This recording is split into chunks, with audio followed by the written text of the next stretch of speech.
So today we are looking, like I said, at the cervical spine. This is going to be your day 11, our final PowerPoint here. And this is going to be primarily looking at like neck movement and neck posture. So this does kind of blend in very much with some of the posture that we talked about yesterday. Like we were talking about like scapular movements, and your scapula moving actually has a pretty large effect on how your neck moves as well, because those muscles are attached.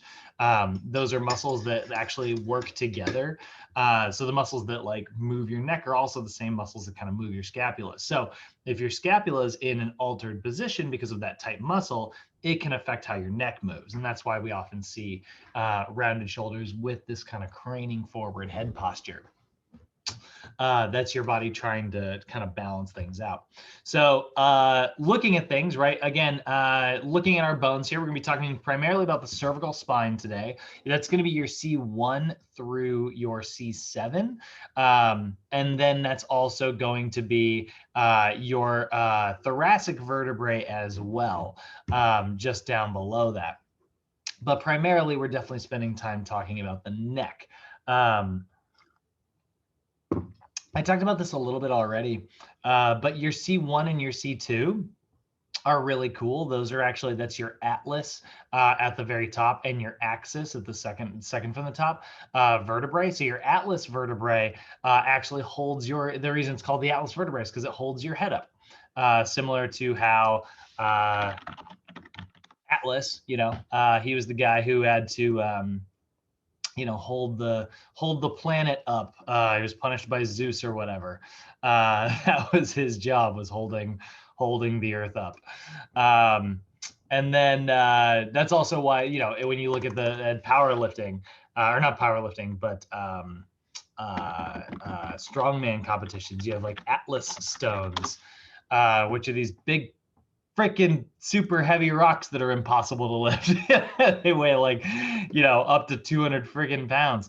I had the opportunity to try to lift one of these little 75 pounders, which is not that much weight. And I struggled with it so much. It's so awkward and just difficult to get a grip on. And there's like a whole technique to it. And I love watching strongman competitions. I think those guys are the freaking beasts on this planet. And I'm stoked about, is that him? Yeah, that's Thor Bjornsson. I am stoked for Eddie Hall, who's another famous strongman. Eddie Hall and Thor Bjornsson are having like an exhibition boxing match, which I think is going to be hilarious and awesome, because those guys are both, incredible world-class athletes. But I am a little nervous because I'm like, man, like those are the two of the most powerful, strong people on the planet. Like, I don't know if a skull can take a punch like that. Anyway, so that's your atlas vertebrae. It holds everything up. It's one of the coolest bones in your body, actually. I mean, it's just a really interesting bone because of the way it's shaped. It's really given us a pretty large genetic advantage in this world. Like I mentioned, it allows us to be able to keep our heads upright while we are sprinting as hard as possible. Most animals, when they sprint, they don't have this little gap in the pins the way that our vertebrae do.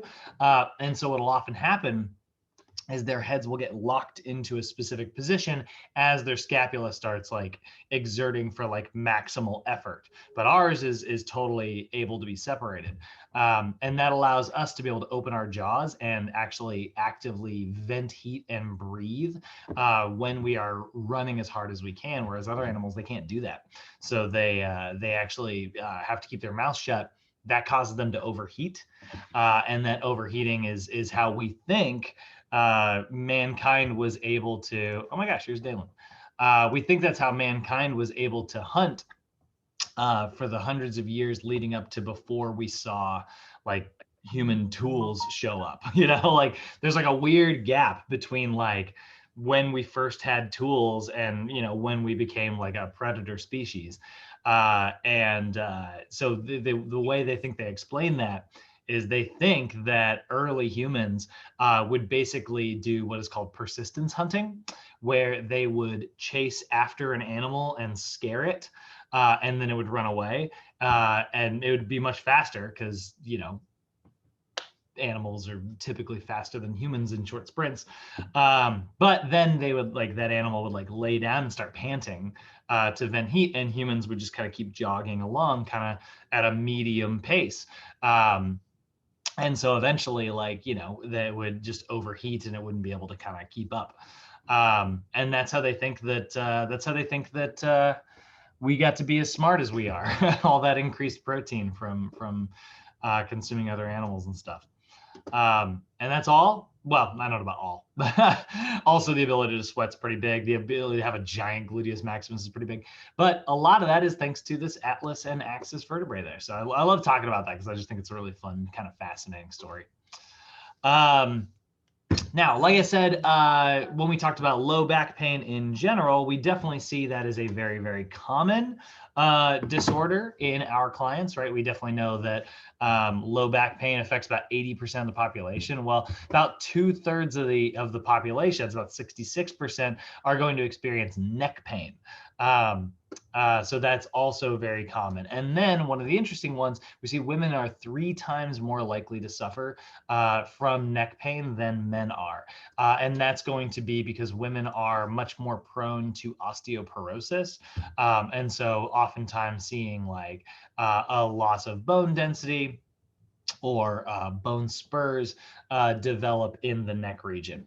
So that can be very, very common. And because that's much more common amongst women, we definitely see this is something to be aware of for our female clients. This is one of the reasons why it's, again, so important to talk about, proper posture and stuff. That ideal posture is going to ensure that we have length tension relationships the way we want them, right? So we're talking about disc herniations again. We kind of already mentioned what this is, right? But disc herniation is a tearing in that fibrocartilage that holds your nuclear material, holds that inside of your individual spinal discs and acts like a cushion. But if that lining gets torn and that material starts leaking out, it actually starts pressing on these nerves here. And when it presses on nerves, it interrupts the nervous system's signals. It interrupts its ability to sort of transmit electric signals. And then, that creates pain signals or burning sensations or tingling or numbness. All kinds of bad stuff, right? So we definitely see that nerve pain there associated with disc herniations, and that can happen in the neck. I mean, that's what happened to Peyton Manning. Peyton Manning, when he had to have neck surgery. He had a herniated disc in his neck from getting tackled too hard or too many times, or maybe just poor posture. And then that also leads us to upper crossed syndrome. So we talked a little bit about lower crossed syndrome, which I'll pull up a picture of here just real quick. So lower crossed syndrome is where you've got that anterior pelvic tilt, right? It's basically making a cross where there's tight muscles in the back and in the front, tight muscles up above and down below. And then we have the weak muscles up above in the front and down below in the back. So it creates sort of an X there. That is upper crossed syndrome because of this little X motion. Well, the same thing is happening here, and it's the same type of rounding. We're seeing that was lower crossed syndrome a second ago. This is upper crossed syndrome here. So we see where there are weak neck flexors. So the muscles in the front of your neck that are primarily responsible for looking down like this are actually weakened. And then we see weak rhomboids and a weak serratus anterior here in the back. Remember the serratus, yes, it is in charge of shoulder protraction, but it also does upward rotation, right? And so it keeps your scapula, it's pulling from the bottom. So that keeps your scapula angled at the proper angle. And so, and then your rhomboids, which perform scapular retraction, right, are very, very inhibited, right? So we definitely see some weakness here. I would say middle trapezius belongs on this list as well in terms of inhibited muscles. But all those muscles that perform like scapular retraction, and then the ones that allow your neck to actually stay upright on top of your head, become very weakened. So that's weak up above, in the front, and down below in the back. Then we see the exact opposite is true of our tight muscles. We see tight pectoral muscles, particularly the pec minor, but definitely the pec major as well. We're not seeing it here in the picture, but it is definitely on the list. A tight latissimus dorsi, which is going to perform internal shoulder joint rotation. And then we see very tight muscles in the upper trapezius and levator scapula muscles, as well as a small group of muscles called your scalenes, which lives underneath your upper trapezius. So those are all very tight as well. And so we see this like happening, and it causes like a lot of like postural distortions, which those postural distortions could lead to disc herniations. And they're certainly going to lead to improper movement patterns and bad form, and a loss of performance. One of the other things that we'll often see is sometimes this is very associated with like tension. I mean, you can see actually, I just noticed it right there. Like, you'll see me do this like occasionally. I think everybody does this when you kind of notice that you're tensing your shoulders up, right? Like I'm leaning forward a little bit right now. And it's like, drop those down. This is often very much associated with like tension headaches, right? Right in the back of the head in particular, because those trapezius and levator muscles run all the way up, and it tops to your skull's fascia right up there. So there is going to be some tightness associated with that, and that can cause very intense tension headaches. And the other big thing here that we're not really mentioning, and one of the reasons this also causes tension headaches, or just headaches in general. So one of the other things that's very important to talk about when we are talking about disc herniations, and when we're talking about like forward head posture, is that we're going to see these muscles that get super tight are also muscles that are responsible for helping you breathe. So because they're tight, they're not going to expand properly. So you end up breathing improperly. Like if you collapse your shoulders like this, you end up breathing very much using what are called your secondary respiratory muscles. That's muscles like your abdominals, and your pectoral muscles, which are kind of assisting there, and then very much those neck muscles that are right, kind of elevating the shoulders there. And so what happens when those muscles get very overactive is you cannot breathe the way you are supposed to. You cannot breathe properly. So what ends up happening is you end up breathing with these little tiny shallow, rapid breaths. You don't really realize it, right? It doesn't seem like it's that big of a difference compared to like our normal breathing. But those little tiny itty bitty breathing like that, like those little tiny breaths, causes you to exhale more CO2 than you are inhaling.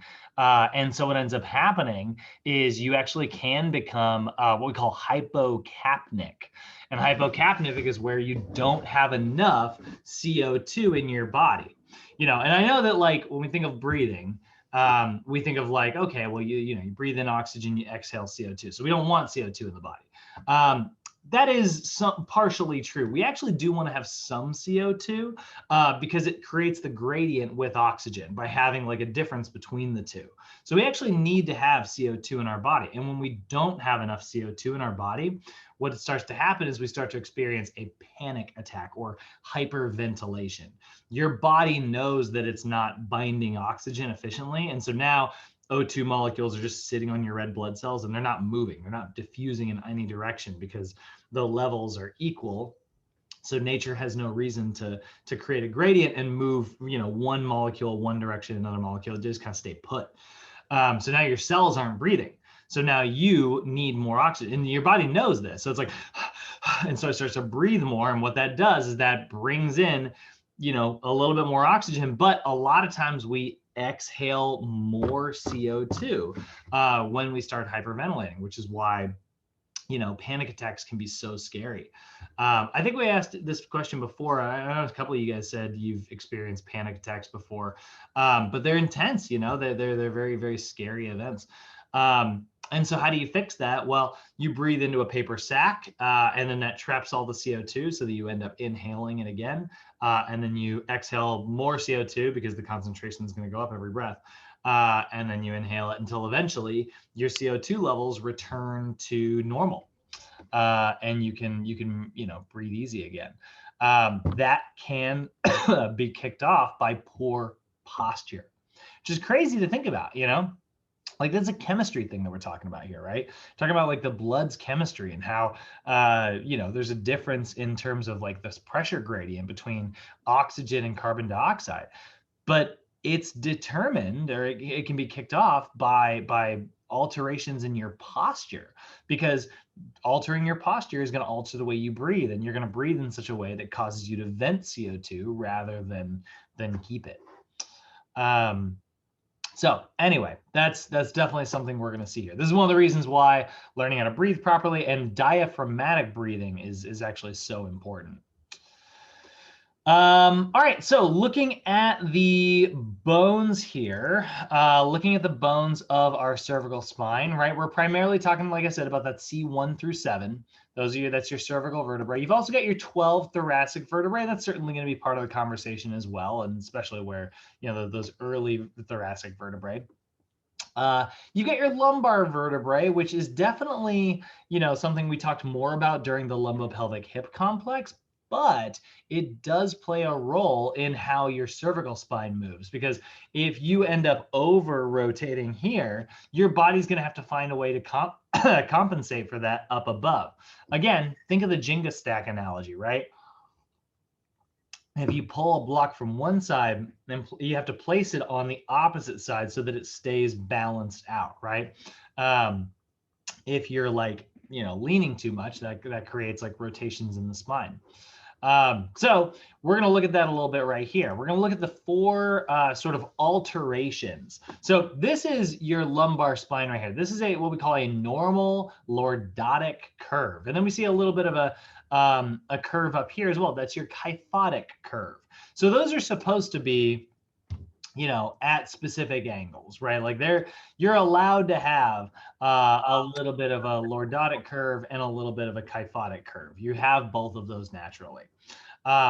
However, we are also going to see an increased lordotic curve or an increased kyphotic curve, and both of those things are going to be, conditions. We'll call them, osises, right? So that's lordosis, which is an increased posterior concavity of the lumbar and cervical curvatures. So lordosis is that Instagram booty that we sometimes see, right? The over kicking out of the pelvis, that anterior pelvic tilt, right? That is sort of, actually, that's great. We can see like it's anteriorly rotating, which is putting too much pressure here. And that's going to cause rotary movements in the upper part of the spine as well, in order to compensate and get the body balanced back into a neutral position. This is oftentimes why you see like a swayed back posture. You'll see like lordosis, which is here, and you'll see a sway back posture, which is here. Both of these very, very, very, very common. And what we're seeing in this version, right, she's locking her knees. This is often also associated with like jumper's knee and IT band syndrome and a couple other things. And then this one is commonly associated with like just a lot of lumbopelvic hip problems. So that is excessive lordosis, right? An increased low back arching or an increased amount of spinal extension. Now we've also got kyphosis. Kyphosis is an increased anterior concavity of the thoracic curve. So when we look at like kyphosis, that is going to be a rounding in the upper back, right? That rounding, forward head posture and shoulders that we typically tend to see. Good Lord, that's intense. So you can see like that really intense like rounding that we sometimes see forward, right? Sometimes, and you can see like, this is an x-ray, right? Where we're seeing like, there's actually clearly something going on in terms of like how his discs are structured. and which I'm assuming this was fixed like through surgery. But obviously you can be born this way. You can be born with like postural distortions in the upper back. But this can also just happen over time. I mean, sitting on a computer desk. What's that human evolution picture? Timeline picture, the one where it's like we went from, primates, and then we evolved kind of into like a walking person. And then there's the modern funny. Oh, forget, that's not what I'm looking for, but that's hilarious. Right here, right? Eventually it became this. And like, there we go. We're curving back over. Obviously this is not a real picture, but like, I think it's hilarious, right? Like that's too much of a kyphotic curve. We're definitely seeing way too much of that. So increased upper back rounding, or an increased amount of spinal flexion. So you would think that lordosis and kyphosis would be opposites of each other. They would sort of be antagonistic to one another, but they are actually kind of things that can happen at the same time. You can have an excessive low back arch with excessive upper back rounding. In fact, that's sort of what we see. Again, if we look at that like sway back posture, you can see this version right here, like her head is still craning forward. I mean, it kind of looks like it's stacked, right? Because she's maintaining her balance here. But like, if you look at the relationship between like her angle of her shoulders versus her head, like she has a forward head posture. So these are often very, very commonly associated with one another. There we go. We can kind of see, right? There's the rounding and the arching simultaneously, right? Both not awesome.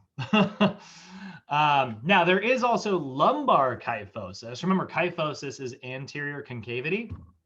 So in the lumbar spine, because it already has like an arch this way, you can experience arching, anteriorly. That's lumbar kyphosis. So happening in the low back. This is the butt tuck, or a flat back posture. This is a reduction in a normal lordotic curve that results in a sort of flat back appearance. So we see lumbar lordosis. Oh, not lordosis. Lumbar kyphosis. This one's going to be hard to find. This is not something we see that commonly in folks. Posterior pelvic tilt flat back. There we go. So we can see here, this posterior pelvic rotation, right? And again, that can cause like a collapsing in the upper body similarly, right? Like we see that rounding in the shoulders happening there as well. But it looks like the scared dog butt, I call this old man butt, but you'll often see this posterior tilting that can happen, right? So we've got anterior tilting and we've got posterior tilting, right? Right here is what we can kind of see in that. Love this, actually. This is a great picture, right? Flat back into sort of that posterior tilt. So that's lumbar kyphosis. And then there is also, and that's excessive spinal flexion. We'll talk about like what muscles are causing that here in just a second.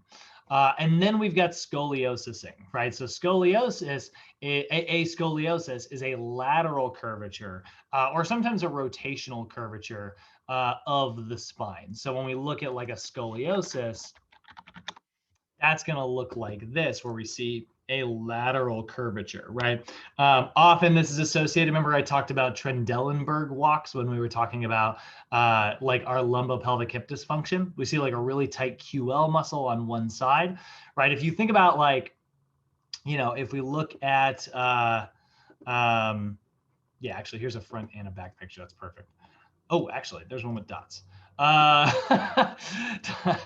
So we can actually see, right, like there's this lateral curvature here. So what's happening, right, if you think about it, is we're experiencing like a drop on this side of the hip and we're experiencing an elevation on this side. So the QL on this side is actually, that's attached from the bottom rib down to the top of the pelvis there, right? And so that QL is contracting and raising up this side of the hip. Meanwhile, this side is dropping down in response, right? When one side gives, the other one has to, take, or vice versa.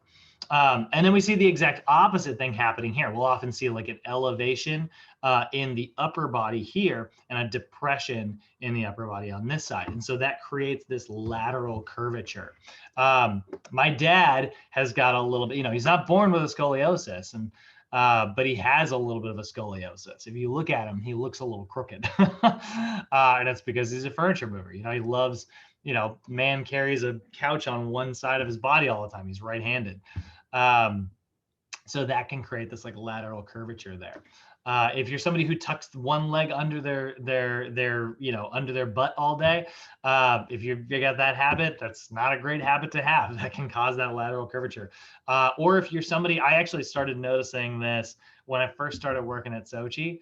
Actually, not when I first started. When I worked at Sochi for about a year, I was like just glancing in the mirror, and like I was looking at my posture, and I was like, man, like my left trap is like super elevated. Like I'm scoliosing a little bit. And I was like, what's going on with that? And I started thinking about like, what in my life has changed? I've never had this problem before. It's like, what in my life has changed? And then I realized and you guys haven't experienced this because freaking, the world's on fire. But at Sochi, all of the classrooms are arranged the same way, weirdly enough, where all of the desks are on the left side of the room for the instructor and like the TV, and then like everything else is like on the right side of the room. So I would constantly come into a chair and sit sideways like this, and I would end up elevating one side of my shoulder. And I started noticing that I was doing that every freaking day, all day long. And so that ended up leading to this kind of tightness, right? Like I was like, holy crap, like I'm overly tight in there, right? So that is definitely something that we tend to see sometimes, that lateral curvature there. So really quickly, just kind of looking at this one more time, lower crossed syndrome. Actually, no, let's go anterior pelvic tilt versus posterior pelvic tilt. So I do want to show you the difference between the anterior and posterior pelvic tilts. You can see here, actually, where was it?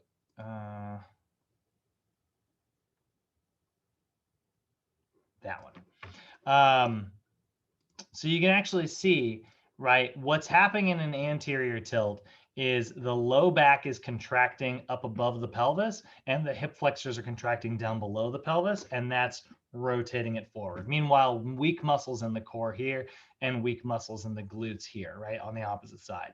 So we need to strengthen the glutes and the core and do some lower back stretches and do some hip flexor stretches.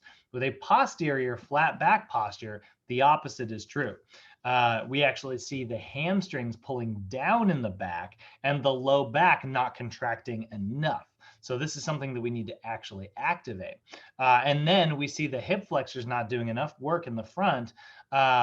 And we see the rectus abdominis, those are your cruncher muscles, grabbing the front of your pelvis and pulling it upwards the same way the erector spinae was doing over here. So we definitely see some overactive muscles in the abdominals there.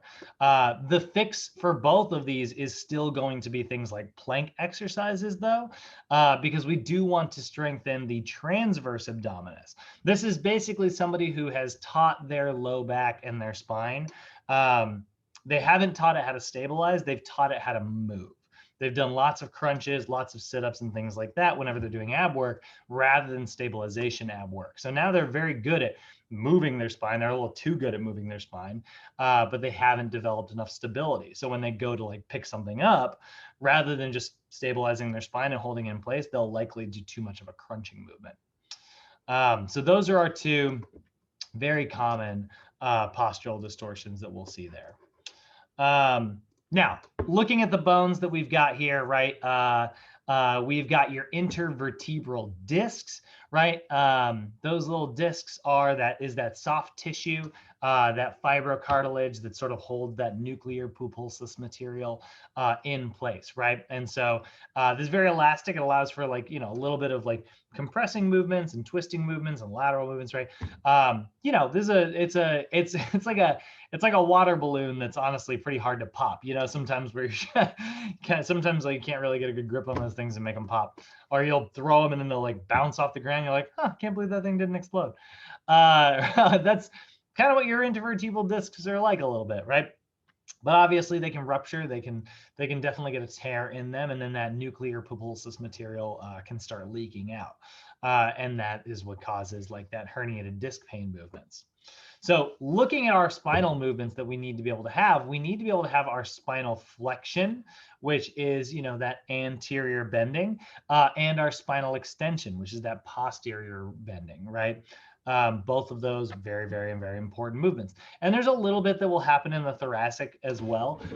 Your thoracic vertebrae does not have as much flexion and extension as your lumbar vertebrae does. Your lumbar vertebrae is, getting assistance from the hip joint, which is a ball and socket joint. Like there's going to be a lot more movement at the, hips than there are at the shoulders. Speaking of tucking one leg under, don't do this.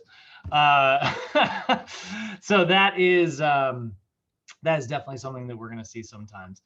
And the same thing is true here. This is still true in the neck. This is still neck flexion. This is still neck extension, rotation, and lateral flexion.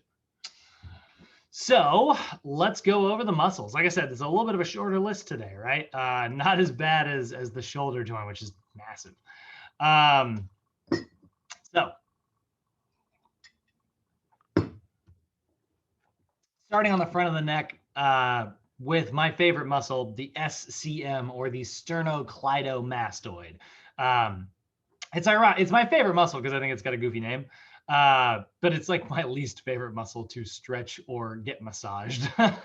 It is an absolutely brutal muscle when it comes to like, getting this thing like massaged. I'm sure Andres or Dalen can tell you, this, working on your SCM is, it's painful. It's a really, really, really tight muscle. So this muscle, right, this big thick muscle right here in the front, right? Reason it's called your sternocleidomastoid, right? It's attached here at your sternum, and it's got fibers attaching at your clavicle.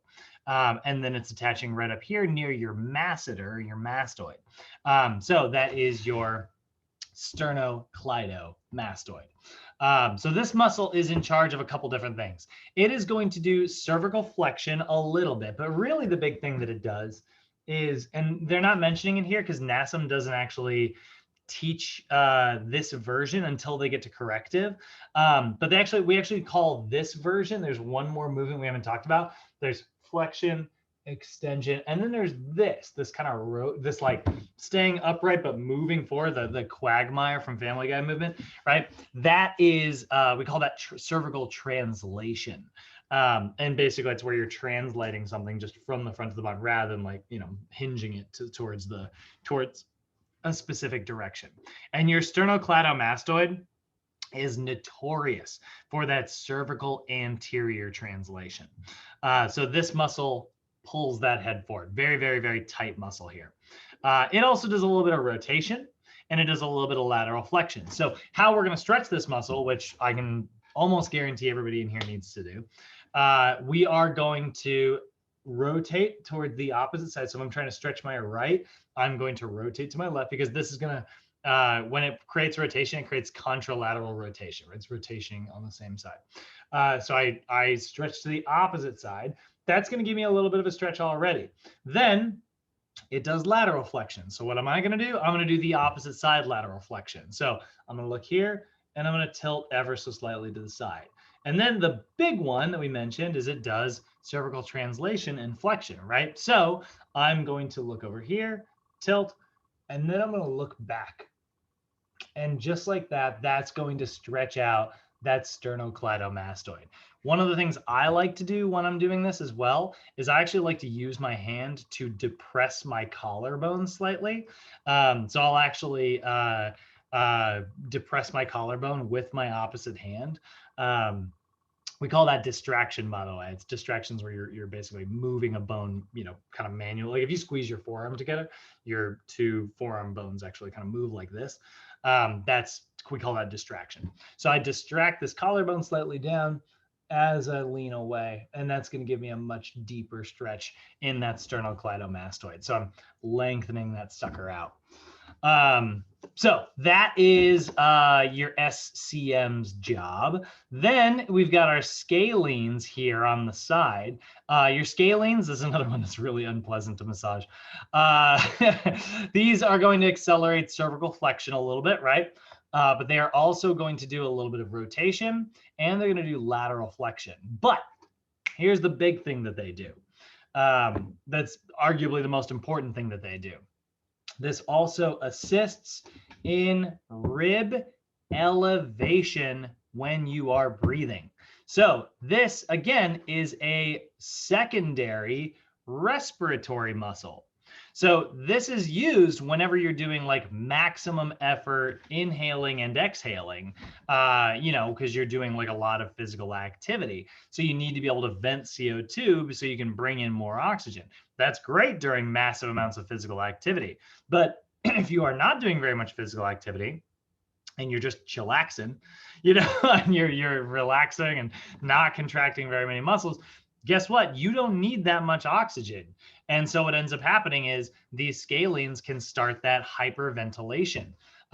They can get very, very tight. They can start putting your ribs in a stuck position, and then your body is going to breathe with these little shallow breathing patterns rather than breathing into your diaphragm, which is how we're supposed to breathe. So scalenes, yeah, they're going to be a neck muscle, so that's how we're going to stretch them. But the thing I kind of want to keep you guys, the thing they should be famous for is the fact that they are assisting in like our breathing patterns, and when they get tight, they mess up our breathing patterns. So how do you stretch this one? Well, these are located a little bit more along the side. So you're actually going to stretch these very similarly to your upper trapezius muscle. So I'm basically going to drop my head to the side here. I'm going to do an ever so slight look up, and then I'm going to depress this collarbone down. I'm going to drop my shoulder actively while I'm doing this. And when I actively depress that, I'm going to get a much deeper stretch in those scalenes right there. Then we've got the front of the neck here, the muscle that's supposed to be doing some work, your deep cervical flexors. This lives underneath your sternocleidomastoid, and this is going to accelerate cervical flexion. That's its big job. It does a little bit of rotational movements, does a little bit of lateral flexion as well, but really this is the muscle that's supposed to look down. So this is the muscle that's underactive. And again, that kind of seems surprising, because you're like, why would I strengthen a muscle on the front if I'm doing too much frontal movement, right? It's the same thing with the abs, right? We know that like if you have a posterior pelvic tilt, the rectus abdominis, the outer ab muscles are overactive, but the inner ab muscles, they're not firing in the way that they're supposed to. Well, the same thing's happening here. Your sternocleidomastoid on the outside is contracting too much, and your deep cervical flexors are not able to contract enough. So these muscles can't move the way they're supposed to. God. I was at the end of the box of my cereal today, and so it's just like all the dust. I'm like coughing all day today. So that is that is the deep cervical flexors. Their job is to particularly do this type of movement, right? So here's the thing. When you look down at something, this is how you're supposed to glance down at something, right? We're supposed to, like, something's on the floor, we look down like that, right? But for whatever reason, we don't like doing that. I don't know, maybe it creates a double chin, so people are not a fan. But what we end up doing instead is we do this. And we look forward like that, which is not awesome and not what we are looking for in terms of neck movement. So this is an example of synergistic dominance. This isn't an antagonist situation. This is a synergistic dominance situation. The sternocleidomastoid and the deep cervical flexors, they're supposed to work together, but they don't. The sternocleidomastoid takes over and keeps the deep cervical flexors from doing their job. And that's one of the reasons why it's actually hard for your client to tuck their chin and keep their head upright.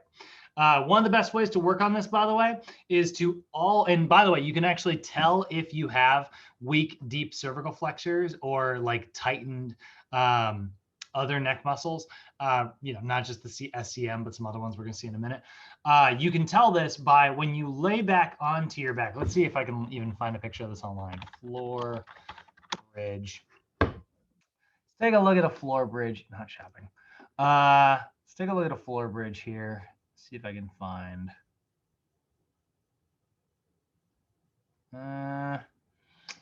These are all kind of good examples.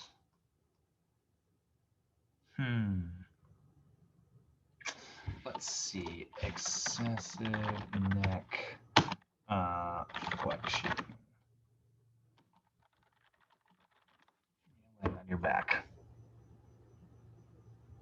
I'm gonna really have a hard time describing this.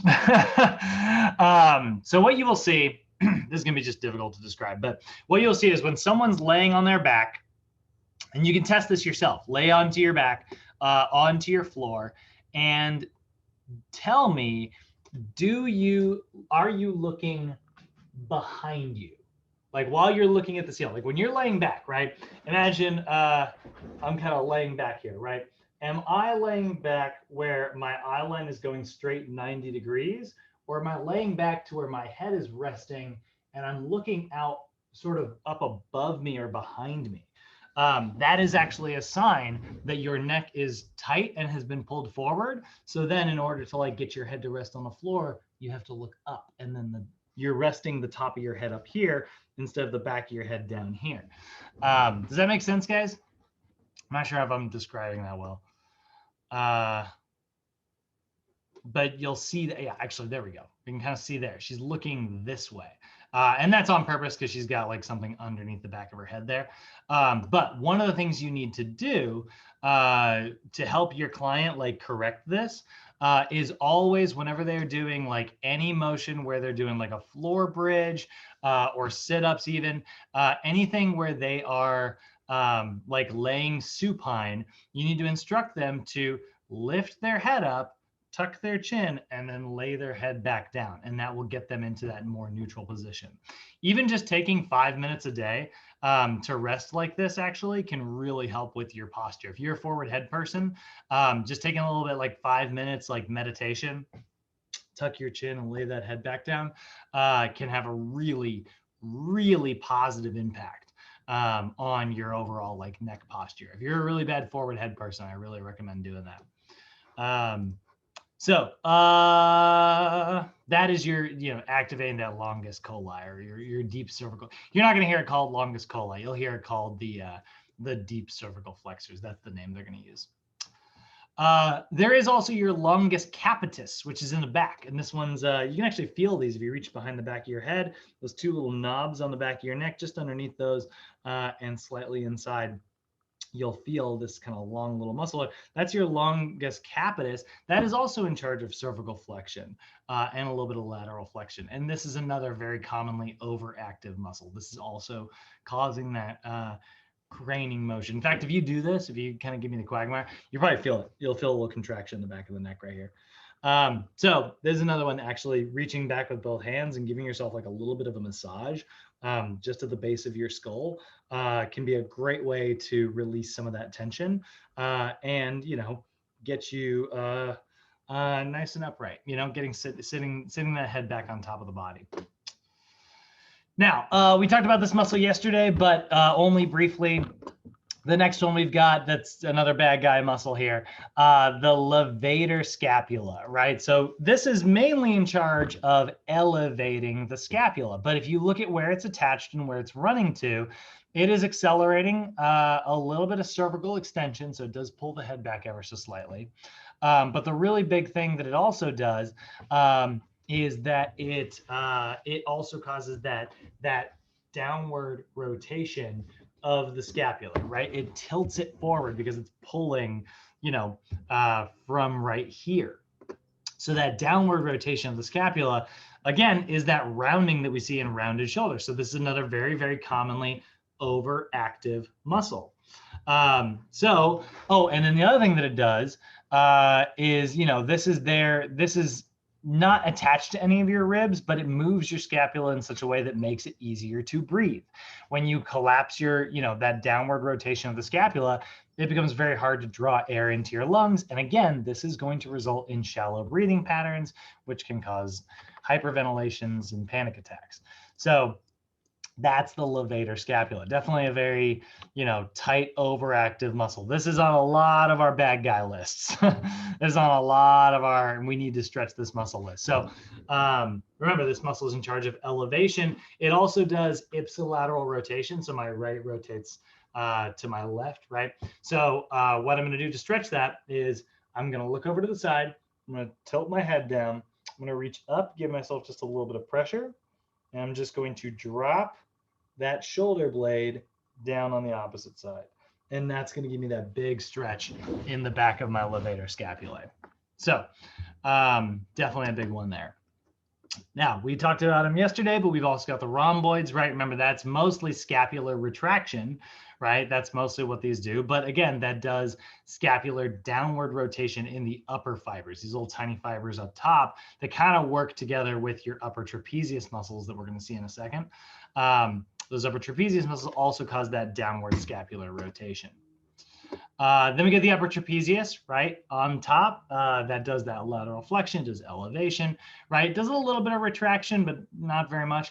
But again, downward rotation, right? So this is another muscle. It's very, very tight. So similar to the scalenes, right? We're going to drop our head to the side, and we're just going to reach that arm, depressing it away, right? And that's going to give me a big, deep stretch on the side of my neck there. Then we got the middle trapezius, which is our underactive muscle, right? This one's scapular retraction. So when we have excessive, forward rotation, right? Forward flexion. When we see that way too much of that kyphosis, right? That upper back rounding, we need to strengthen those middle trapezius, and we need to strengthen the major portions of your rhomboids so that we can retract those shoulders back. And when we see too much elevation, which causes that forward head posture, we need to strengthen the lower trapezius, which is the direct antagonist to our upper trapezius. The upper trapezius and levator scapulae both elevate my scapula. My lower trap depresses my scapula. So this is something that we definitely need to strengthen there. Taking a look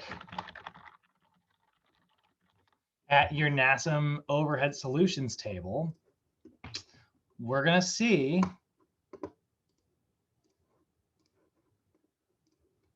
in a client whose upper body has a forward head posture or shoulder elevation, our probable overactive muscles are going to be that levator scapula, the sternocleidomastoid, and the scalenes. And then in terms of shoulder elevation, it's going to be the upper trapezius laying over top of the scalenes. We'll see that sternocleidomastoid again, and we'll see that levator scapula again. So those four muscles, levator, SCM, scalenes, and upper traps, all of those are muscles that need to be stretched if you have a client with a forward head shoulder elevation posture. And then we need to strengthen our deep cervical flexors, middle and lower traps, rhomboids, and we need to work on that rotator cuff in order to get some more like external rotation there. We're not seeing any internal rotation show up like here, but it's definitely like external rotation will help because the other thing that we see is that upper back rounding, which we're not seeing here. But if we look at some static postural assessment.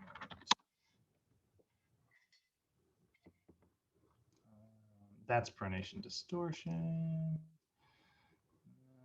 Upper crossed. Okay.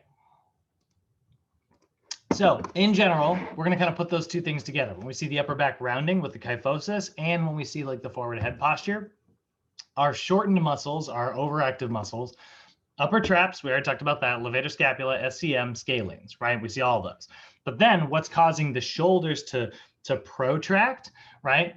Well, we're going to see the latissimus dorsi, which does internal shoulder rotation, right? That's causing the the forward rounding. We see the teres major, that's an internal rotator. We see the subscapularis, again, internal rotator, well, protractor, I should say. And then we see the pec major and the pec minor. The pec minor in particular is really pulling it forward and causing that rounding. So again, don't think of like, you know, when you're thinking of like ideal posture, don't think of it as just rounding. It's downward rotation, right? It's rounding, and then that causes the head as well. So that's what we're seeing in terms of overactive. A lot of times we're going to need to flip to the opposite side of the joint to strengthen, but sometimes it'll be a synergist. So in this case, our lengthened underactive muscles that we need to strengthen the deep cervical flexors, right? That's a synergist in this case. We also need to strengthen our serratus anterior, which is a synergist to our pec minor. They both do scapular protraction, but this is the good type of protraction that we want, right? That rounding that can come forward like this, not this. I know it's subtle, right? But one's coming from down below, one's coming from up top. And then we need to strengthen our rhomboids to retract those shoulder blades back, our middle trapezius to contract those shoulder blades back, our lower trapezius to contract those shoulder blades back and depress the scapula. And the teres minor / infraspinatus, which are our two rotator cuff muscles that are going to do external shoulder rotation. So again, they're going to round us back and get us sitting nice and upright. So that is your guide to the cervical spine in terms of like overactive, underactive muscles. Any questions on that so far? Any of that confusing? No, sir. Everybody feels pretty confident. Okay. So again, spinal flexion, right? There's two versions. I love how they're showing two versions here. There's cervical flexion, but there's also like lumbar flexion. Lumbar flexion is, you know, crunches, setups. Cervical flexion is, you know, saying yes or no. Well, I guess just yes. Then we've got spinal extension, right? That's the cervical extension in the neck and lumbar extension in the low back. We've also got spinal rotation, whether that's cervical or lumbar. So we've got different muscles that are going to do all of those movements. So in terms of cervical flexion, that is going to be the sternocleidomastoid, that big muscle right on the front there. You can see this is running from your mastoid all the way down to your clavicle and your sternum, sternocleidomastoid. And it does have two separate fibers. Actually, that's a great picture right there. This is so much better. You can kind of see they're separating the fibers. It's got the two sort of separate sets of fibers there. That's how it's able to kind of grab both of those areas. Now, that's cervical flexion. And then the other one that we're not seeing a picture of here, that's interesting, are your deep cervical flexors, which are these little tiny muscles that live right on the front of the neck. Right, oh yeah, that's super pixelated. Oh, good, one with eyeballs. Those aren't creepy at all. See, that's pixelated too, but whatever. So we can see it right here, right? These little shorty, longest capitis and your longest coli, right? These little shorty muscles that are right in the front of the neck that, you know, are supposed to downwardly rotate us, or I'm sorry, downwardly flex us. Then for cervical extension, you've got primarily your erector spinae.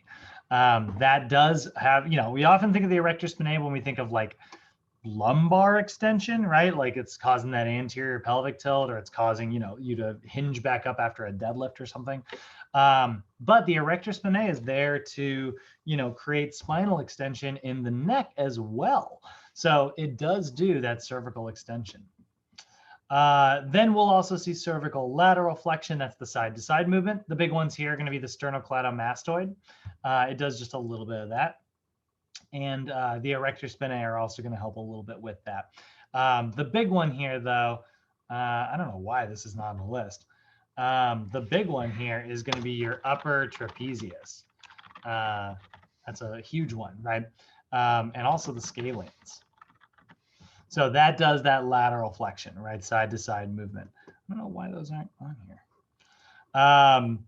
And then we've got cervical rotation.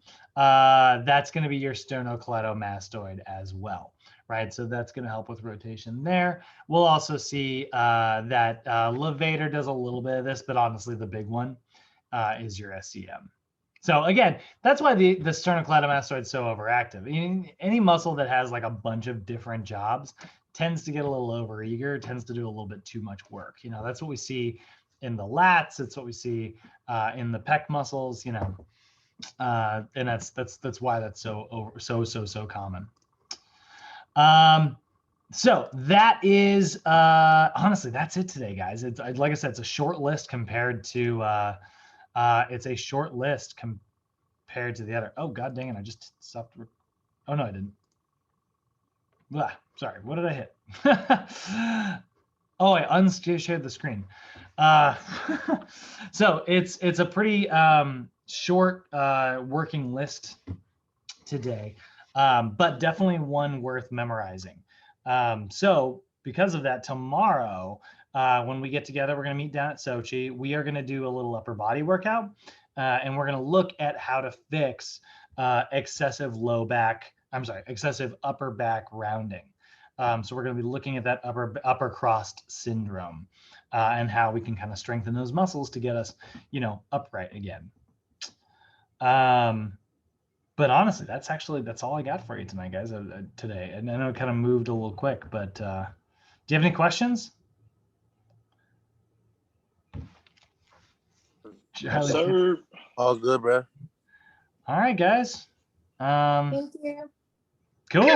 All right. So everybody, make sure you get homework 3 and 4 turned in. Study them, practice them. This final is a little bit different than some of the other ones. This is all kinesiology questions for the final exam, right? We talked about like the anatomy questions for the first half of class. It was like a lot of nervous system, skeletal system, muscular system.